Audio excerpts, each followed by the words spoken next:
And I'm a little confused because when they put this together, they told me that James was going to do something light and funny, and I should do something serious. And so I'm a little bit like, fuck.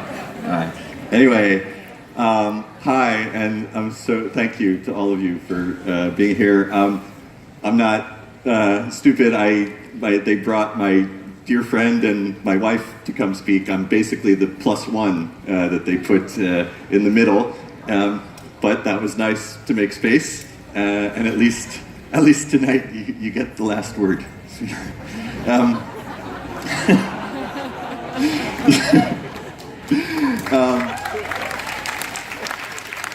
Almost every night. Thank you for a chance to share these thoughts and to participate. So this is a line of ideas that I started working on when I was running a group at the Media Lab for a couple of years. Among other things, I was one of the founding contributing editors for a journal from the MIT Press called the Journal of Design and Science. And that was where I wrote, with the help of a bunch of people, a paper that was published there, which this talk is kind of an expansion of that. I went from there to try to sort of expand on those ideas and bring those ideas to the Shed, which is the first major cultural institution being built in New York City since 1955. I came on as the Chief Science and Technology Officer to sort of expand on this. I also resigned 3 months ago because I just did. So this is from the first issue of the Journal of Design and Science. And where this started is where a lot of things start, which is actually just a conversation with somebody interesting. And because it was in America, it took place as we were driving, because that's what we do. So this was a drive time conversation with Joey Ito, who is the director of the MIT Media Lab, among other things. And we were stuck in traffic in Boston, which is how you spend most of your time in Boston. And we were talking about a designer that we just met, sort of an older generation of designer, who was, we would say, self-confident, right? Like an extremely self-confident designer. And we were thinking about that person in relationship to all the people that we work with day to day, some of whom are here, and some of whom are scattered around the world. And what is it about the new generation of designers, like, and we'll talk about who some of them are, that the ones that work with complex adaptive systems, the ones that take complex adaptive systems as material. What is it about them that makes them so much more humble than their colleagues who just design stuff? Like, what is it about making chairs or apps that makes you so self-centered, right? Whereas, on the other hand, the people that we work with, this is Kevin Esvelt. This is a guy who's designing a mouse, like not like a computer mouse, but I mean like a living mouse to release into the wild that will either end Lyme disease or wholly disrupt evolution from now until the heat death of the universe, or both. It could do both. And we were, Joey and I were sort of stuck in traffic, and we were thinking about Kevin and sort of the humility with which he operates. And we were asking why does that seem to be true about a lot of this new generation of designers? And this is one of those quiet moments in thinking about a question that doesn't exactly have an answer, but in the efforts of setting out to, the answer is maybe this talk, or at least part of the answer is this talk, and this is part one.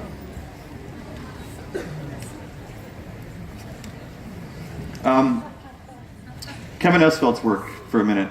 I don't really have time to explain how or why gene drives work, but he can basically modify genetic sequences in living organisms with 100% heritability. So you release this mouse into the wild, and if it reproduces, it is passing on with 100% heritability whatever you've written into that code on into the future ad infinitum.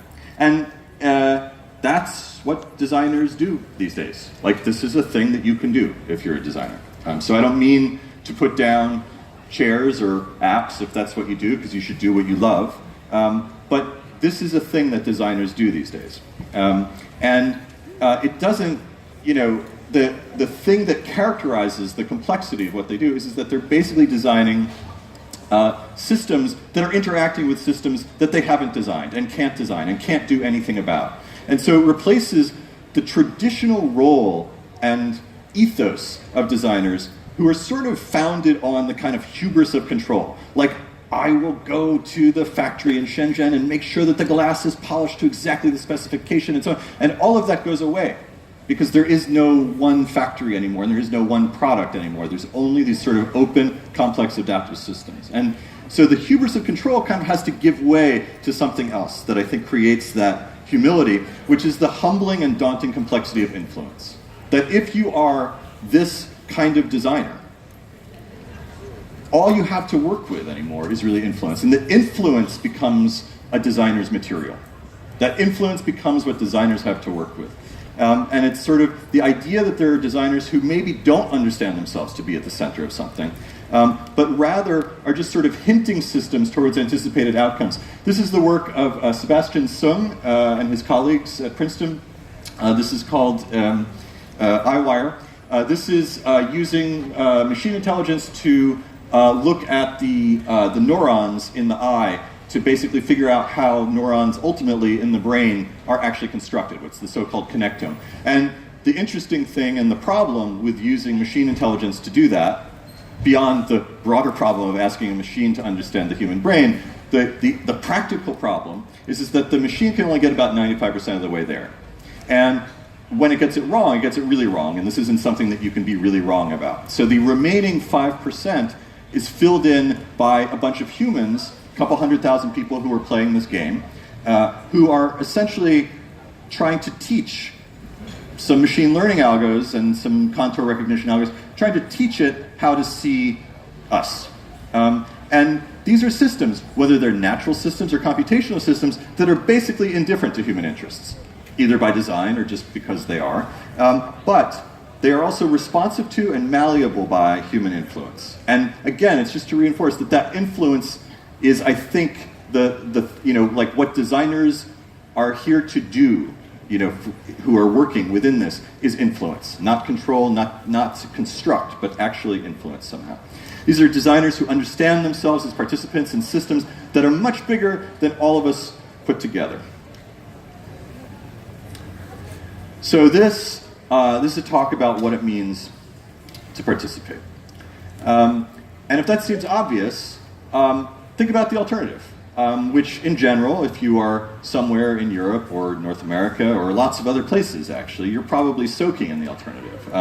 If you look at, there's this great thing that Andrew Dolclark wrote about Mies van der Rohe, which, and by the way, beautiful work, right? Like, I love Mies van der Rohe, like, you can't not love it, but Andrew Dolclark was writing about it, and he said, Mies understood that the geometry of his building would be perfect until people got involved.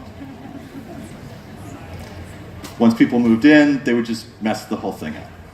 And, my dad was an architect of the broadly the same generation, and I used to ask him, and I ask this now of every architect, that if TV has viewers, and cars have drivers, and books have readers, what is the word that architects use for the people who happen to be inside Mies's geometry, or any geometry? And the answer, 99% of the time when I talk to architects, is basically,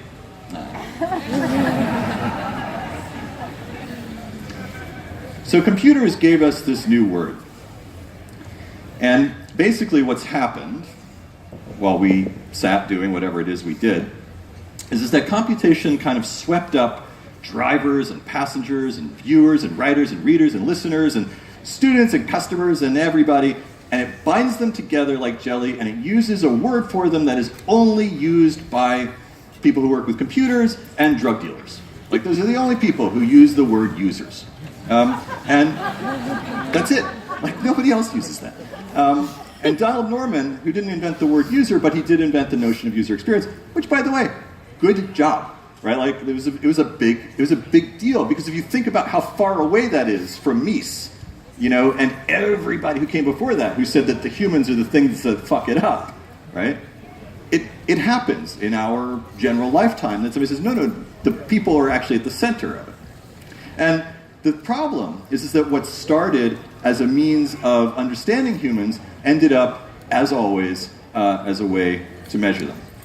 And we basically started to optimize around the needs, desires, and shortcomings of the user to gain and retain them. And this general notion of user-centric design, which if you make things for computers at this point, you are complicit in this, all right? And it's a good idea. It's a good name. It's a good idea, and you're soaking in that even more than you're soaking in sort of let's say 20th century modernism. And this is progress in its way, right? Because in a way, the Mies-like imagination of just the system gives way to the sort of contemporary imagination of the user of the system. And that is progress. It's good, and that's what we do, right? The problem is that the ergonomics of behavior, intention, and desire, that's what lubricates this machinery. Like, that's what makes it sparkle and shine. And the question is that when designers center around the user, where do the needs and desires of the other actors in the system go?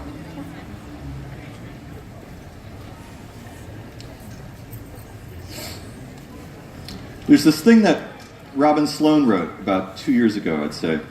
And he was talking about Sprig, which was one of 100 different apps where you press a button and then food shows up at your door.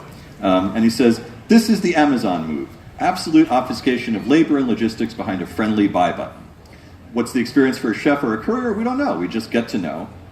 We don't get to know. We're just here to press the button.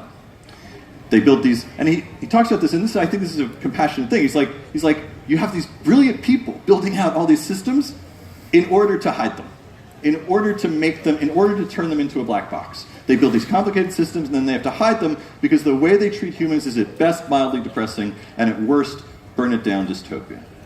And the thing is that it came from the right place, right?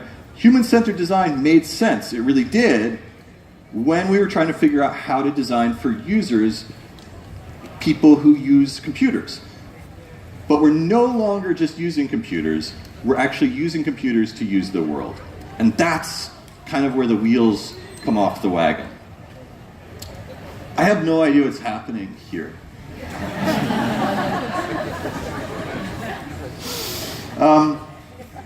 This is a Nordic playground in the 40s, and let's give it up for Denmark for your playgrounds, because good job, good job, and it says so much about civil society, what you provide and expect and imagine for the children who live within it. And Denmark exported these to London basically after the Second World War. They got built into the bomb sites. This is actually a London playground. They were built into the actual bomb sites from the Blitz. And there was a whole generation that grew up in this world.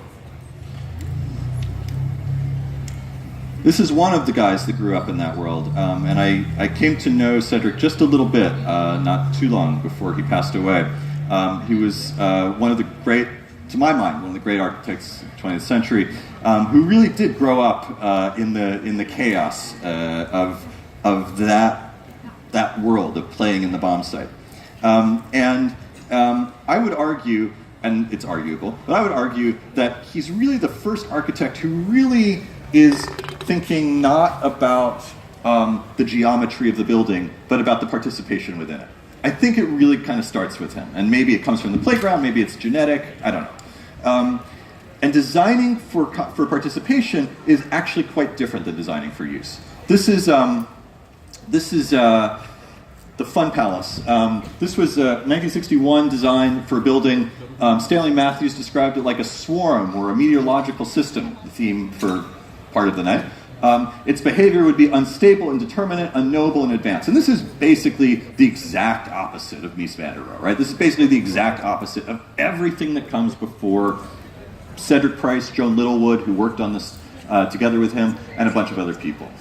This notion of building to produce chaos, right? To build for systems that you couldn't really control to happen within them. And this is, of course, never built. Of course it wasn't. Like, once a generation, somebody tries. This is Rogers and Piano in 1977. This is, that is the roots of the Pompidou Center are in the Fun Palace. Liz Diller is trying it now with the Shed, and maybe it'll work, I don't know. But Cedric Price, at a minimum, in 1961, knew something, and even people who know something about the Fun Palace don't know this interesting little thing, which is that he brought on a cyberneticist. In 1961, he brought on a cyberneticist, Gordon Pask, to say, like, we need to design in a different way, in a way that you understand. You, as a kind of second-order cyberneticist, are really interested in, like there's something about the way that you see the world that needs to inflect and inform the way that architects see the world. And maybe that's why it didn't get built. Maybe that's why nobody else has built it. I don't know. But the thing is that Cedric Price he was explicitly not designing for the uses that he could imagine. He was designing for all the things that he couldn't imagine. And this is like the opposite of the user of a building who's interacting with a smart thermostat. The participants in Cedric Price's world are, what they're actually engaged with is one another. This is, I think, one of the closest instantiations of what Cedric had in mind. This was built a couple years ago by David Benjamin in The Living. I met David Benjamin here in Copenhagen like 12 years ago, and he's now become a collaborator and close friend. This is some of his most beautiful work. This is a pavilion that he built for PS1 in New York City that was designed to do what you see here. To be unpredictable, unstable, unknowable in advance. Basically a framework for participation. But the important thing, and the thing that I want to talk about here tonight, is that for David and his colleagues at The Living, that was just a start. The design of the building that he put together and actually constructed was inextricable from his design of a new material. The material from which the building is built is basically mushrooms. It's basically cast-off organic products that are to which mycelium is applied, and all the bricks for that were grown. So what you see, so hi-fi is sort of at the intersection between building and growing. So this is what it looks like to grow a building, and then when you're done with it, you compost it. And the way that David talks about it is very beautiful. He says the structure temporarily diverts the natural carbon cycle. It's a very beautiful idea, temporarily diverting. It's not abusing, it's not exploiting, it's not colonizing, it's like temporarily diverting it. He says, this approach offers a new vision for society's approach to physical objects in the built environment. It also offers a new definition of local materials and a direct relationship to New York State agriculture, innovation culture, New York City artists, nonprofits, Queens community gardens. And that's true. And the thing is that wasn't in the background, that was in the foreground. That was the point. And that it was what was explicit and important for David was to lift all those systems right up to the surface. So this has users, but not at the center. Right? So users are a system in this, but so are the woods, and so are the nitrates in the soil. And they're explicitly headlined. And David, by the way, is a very humble person. And it turns out that if you want to break things, or it turns out if you don't want to break things, maybe you have to build slow, and maybe you just have to grow. I don't really have that much time to really show any examples but one. What we just saw part of by the designer and the artist Amy Franceschini in her collective Future Farmers. Amy is best known in the design communities for doing the logo for Twitter, but I'm much more interested in some of the other work that she's done recently. This is Seed Journey, and this is it includes a ship, the RS-10 Christiania, that is sailing from Oslo to Istanbul, or at least part of the way, and then they get to a bigger boat. But so it includes systems like celestial navigation. It includes systems like growing wheat, which is at the core of this, which is actually collecting, growing, harvesting wheat, and bringing it in a way in the reverse path of human migration, in a sense. And all of those things are sort of lifted to the surface. It's a project that brings together farmers and oven builders and astronomers and artists and soil scientists and bakers, anthropologists, others who share an interest in humankind's long, complex relationship with grain. These are seeds that the Future Farmers have gathered from around the world. They've spent years actually traveling around the world looking for the specific plants that were originally cultivated on the Tigris and the Euphrates, brought from natural systems up into agricultural systems, increasingly refined. It includes Bruegel grain, which was thought to be extinct. It was just found during an archaeological dig in Belgium 3 years ago when they were excavating a church. And for Amy and the future farmers, the way that she talks about it, she says, the maxim is not the domination of nature, but the mastery of non-mastery. The point is not to oppose technology and science, but to shift control and oversight of the means of production from the few to the many. The control and the oversight of the means of production from the few to the many. And this is basically the opposite of user-centered design. That notion, everything that you see in there, is basically the opposite of user-centered design. Because these are the systems, it's taking the systems that surround us, and it gives them the center stage. So, epilogue. When I was putting this together, I was just sort of listening again to this very beautiful talk that David Foster Wallace had given years ago. And he wrote, it's the automatic, so let me set the scene. David Foster Wallace was talking about being stuck in traffic and thinking, like, hating on the asshole in the SUV in front of him, right? As one does, right? And he talks about the kind of metacognitive processes that come into place around that. And he says, it's the automatic, unconscious way that I experience the boring, frustrating, crowded parts of adult life when I'm operating on the automatic, unconscious belief that I am the center of the world and that my immediate needs and feelings are what should determine the world's priorities. And, you know, fair enough. Like, Lisa and I have a 3-year-old who's just working this out for herself. But we don't have that excuse. We're not 3 years old. And I think that it's a more general problem for designers, because I think designers, in a way, have extracted the self in that and just placed that out as like the user. And I think that is it's a dangerous path, and that there is an alternative. The alternative, I think, looks more like this. That's Kevin Esvelt again, the guy who's designing the mouse that could save us or end us. And they're talking about releasing it on an island in Massachusetts, and they're talking about it with the people who live there. The people who are going to get Lyme disease with relative certainty, at least some percentage of the population, and like, you know, how do we make these decisions? And like, I don't want to over glamorize this. I don't want to make it sound like, you know, this is a heroic act, but I don't remember town meetings when we went to split the atom, right? Like, it's a very different notion of what it means to be inventive and to think about what the path of that invention looks like. You know, it is not Mark Zuckerberg saying, these dumb fucks, trust me. It is a scientist sitting down to say, this is how we understand the possible paths of this, and let's hash this out. Let's figure this out. And this is a very different idea. And it's a very different idea from demanding interaction, which is essentially what user-centric design is about. And it is instead really engaging participation. There's this, in conclusion, there's this quote from Mark Andreessen, the Silicon Valley venture capitalist. He said it 7 years ago now, famously, software will eat the world. And there's a couple of problems with this statement. First of all is the idea that software is somehow autonomous, that it just grows on its own.